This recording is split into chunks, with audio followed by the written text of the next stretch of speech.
we work in an industry surrounded by humans that are amazing at sales and incredible at building relationships.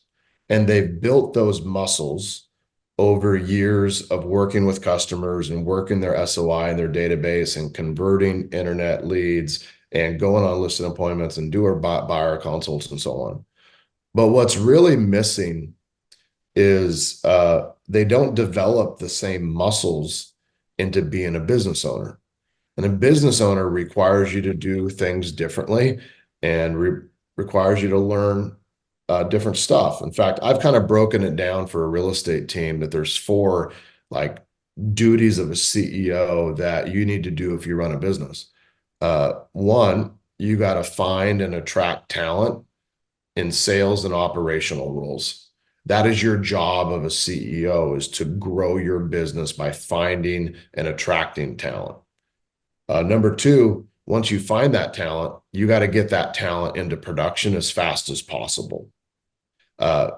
Get admin doing great admin work and TCs doing great TC work, or ISAs making having great conversations and setting appointments, and agents working with buyers and sellers and getting pendings and closings as fast as possible. The third duty is once you get people into production, you got to retain the good ones into your world. You don't want to be this revolving door where people come and work at your company and every 2 years, everybody's gone. I still have my very first hire 18 years later, and my very first agent 16 years later. They're all still in my world today, but you got to work hard on that retention.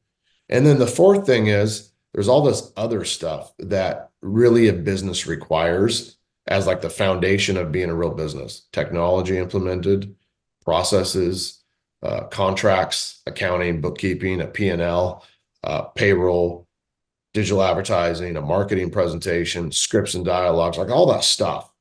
And if you do those four things, you can have a really, really profitable, successful real estate business. And if you're not growing, or you're not profitable, or you're not happy with your world, I would focus on fixing those four things. So I guess go back to your original question. What are my surprises?